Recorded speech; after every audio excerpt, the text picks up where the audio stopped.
Now that we have covered the basics of CorelDRAW, we're going to cover the toolbar on the left-hand side of our screen. The first tool is a pick tool. This is your primary tool within Corel. It's used for selecting objects. To select an object, I simply click on the object once. I can tell the object is selected because of these black boxes that light up around my object. If I want to select more than one object, I can hold down my Shift button on my keyboard and click on another object. I can tell that I'm selected on both because the black squares have expanded to include both. To deselect from the object, so I'm not selected on anything, I simply click once outside of any object. Another way I can select on more than one object is to click and drag with my pick tool to make a blue selecting box. Any object that is entirely within my blue square will be selected. You can see that any object that is only partially within the selecting box will not be selected. To delete an object, I would use my pick tool to select it once and then hit my delete button on my keyboard. I still want that row, so I'm going to go back a step and undo that delete. I also use my pick tool to size objects. I'm going to select my rectangle to bring up those black boxes again. I can resize this by using the corner boxes. This will size my object uniformly. If I hold down my Shift button while I am resizing, it will size it from the center. If I select and drag one of the boxes on the side, it will stretch my object. If I hold down my Shift button while doing that, it will stretch it from the center. Another way to size my object more specifically is by using my property bar. I simply type in the size that I want it to be, hit enter, and my object will resize. If I have this little locked, my object will remain proportional like it did. If I unlock that, I can size each side independently.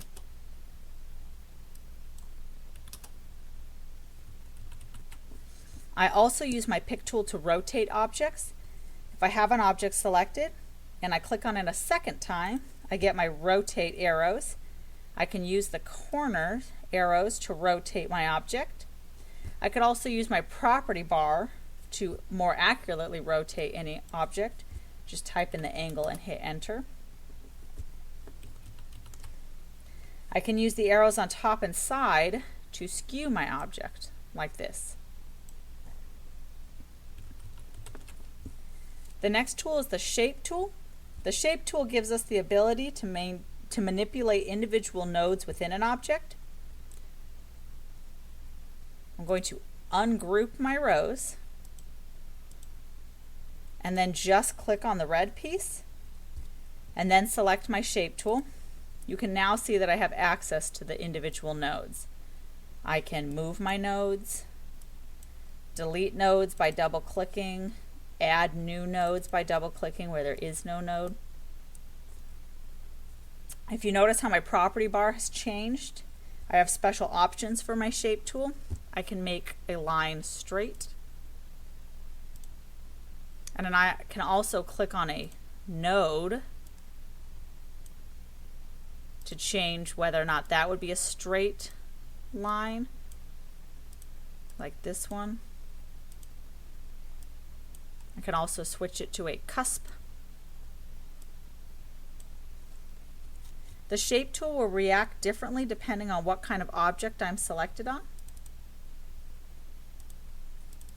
If I click on my text, my shape tool will allow me to adjust the kerning or spacing between my letters. If I click on my rectangle, it allows me to round my corners. So the shape tool gives us a bunch of really neat options. Next we have the crop tool. I'm going to select my pig and then select my crop tool to crop him. I just drag a square where I want to crop him and double click. If I view this in wireframe, you can see that it has perfectly cropped off my vector objects. Underneath my crop tool, I have my knife tool. That's for slicing off specific parts of your design. I'm going to ungroup my pig and just click on the pink object here. Grab my knife tool. You can see when I hover over a vector line, it turns vertical. Just click and drag to bring it over to another vector line. As soon as it goes vertical again, I let go. This has now been cut off, so I can click on this and delete it. Next is your zoom tool. Now for the most part, I'm going to zoom in and out using the scroller wheel on my mouse. You probably have noticed that I have been zooming in and out kind of seamlessly using my mouse. I roll the wheel up to zoom in, and it will zoom in to where my pointer is. And then I can roll down to zoom out, and so you can see I can move my pointer to change where I'm zooming into. However, there are a couple great ways to use the zoom tool on your toolbar. The first is if I double click on the zoom tool, my design will center within my view. Also, if I draw a square around where I want to be zoomed into, it'll go right in there. If I'm really close in here, I can just double click again and it will bring me out to my whole of my design. And if I accidentally lose my design, my erratically zooming in and out with my mouse, I can just double click on this and it brings me right back to it. The next tools are our drawing tools.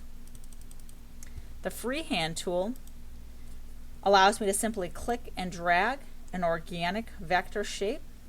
To make a closed shape that I can fill in with color, I just bring my tool back to the beginning of my squiggle and hover over the first node until it changes to this arrow. Then I let go, and now this is a closed object. If you want a more accurate drawing tool, instead of the freehand tool, you can use the Bezier tool. It's underneath the freehand tool. I can create objects with straight lines and angled nodes by just clicking once to set a node, and then I continue to click to create my object. To finish my object, I come back to the first node and hover over it till I get that little arrow and click my mouse a final time. Then I could use my shape tool to adjust the lines and nodes.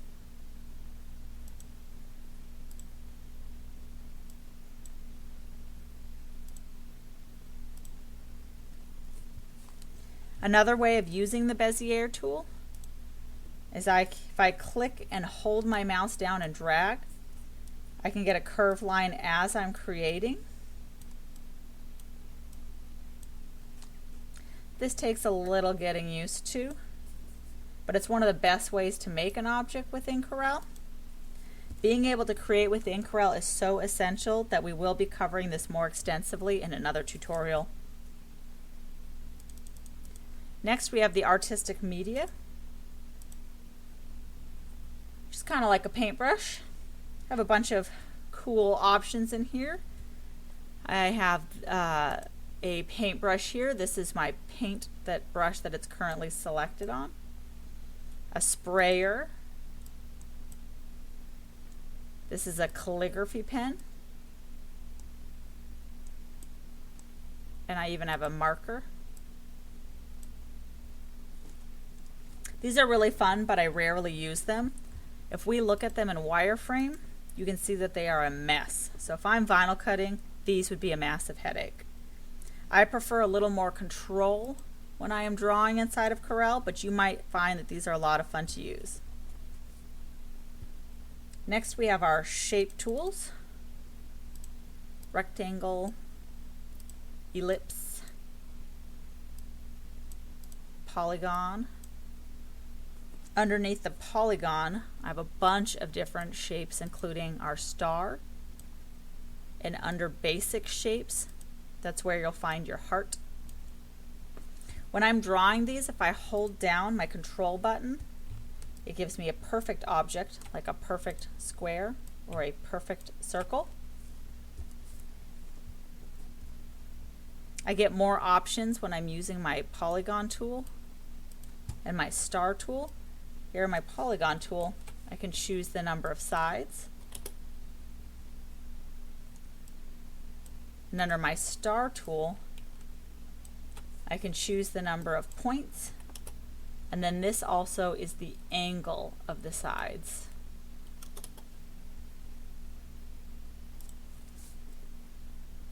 Below our shape tool, we have our text tool.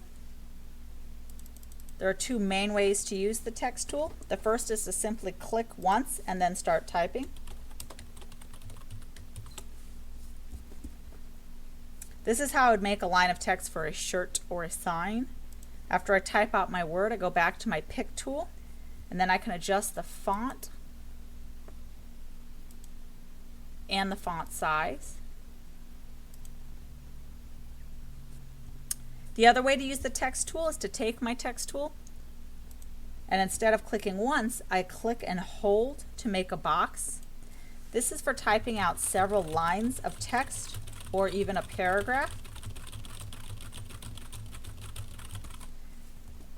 Then I can resize my text box, and it's not going to distort my text. It actually will just keep the text the same and adjust it within the box. We will cover making text in Corel much more thoroughly in a later tutorial. Next two tools we have are the parallel dimension tool and the straight line connector tool. These I can use to kind of measure out between two objects.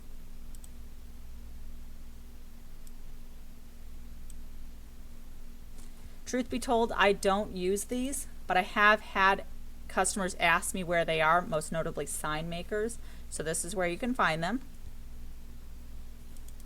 The next set of tools we have are a great set of tools, most notably the drop shadow, the contour, and the envelope.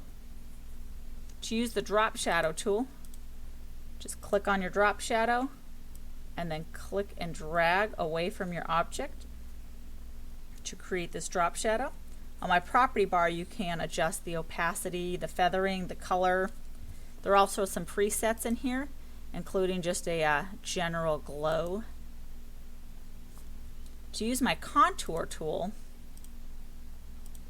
I click on my object that I'm going to add a contour. I'm clicked on the black shape of my rose. I can tell that I'm clicked on it because down here it's showing me that I'm clicked on a black object.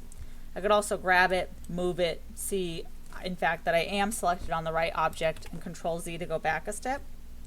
Then we go ahead and click on our contour tool and click and drag outside. You can see this is my contour line being created.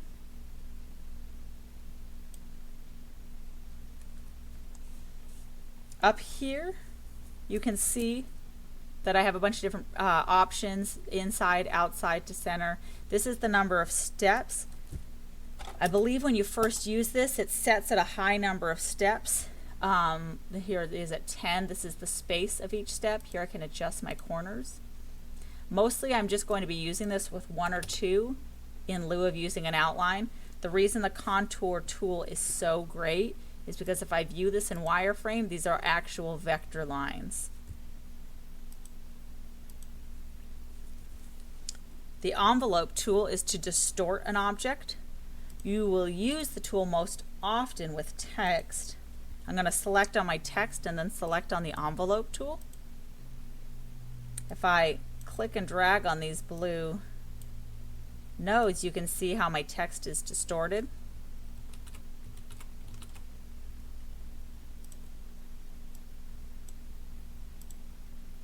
If I click on this, which is my single arc mode, and now drag this up, you can see that I have this beautiful arc that's created. If I hold down my shift button while doing that, my top and bottom will adjust in complete opposition of each other. And if I do the same but hold down my control button instead, it will uniformly arc my top and bottom, which is how I get these great arcs of text in Corel. Next is the transparency tool. It will make an object transparent. I'm just going to move this object over here on top of another one and make it a color. Then with my transparency tool, I just click and drag across it, and it will add transparency to it. I can adjust the angle and intensity of my transparency by moving these and moving this center. I have settings up here like changing my transparency to a circle. I could even change it just to a uniform transparency, and then I still have tools over here to change the opacity. Next is our color eyedropper tool. This is to move a color within my design around to other objects. So I just click on my color eyedropper tool and click once on the color I want to select, and then I move to another object and click again and it will fill it. I could also use this for an outline. I come over to my object and go over to the side until it looks like an outline and click, and it will add the outline color, the same Pantone red that I was using. Next we have the interactive fill tool. Let me go ahead and select on my red piece and click on the interactive fill tool. Just click and drag, and that adds a fill onto my object. This is not a transparency. You can actually see that it's a solid object that's just going from red to no red. I can adjust the angle here and the intensity. Up here I can change it maybe to like a circular gradation. I could also click on an object or on a swatch and choose a new color.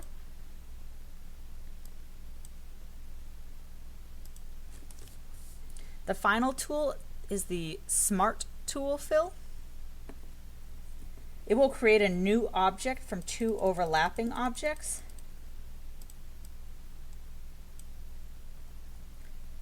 So I have these two overlapping objects and I want to make an object that is this shape right here. I can just click on this, click once, and it will make me a new object of that cutout shape.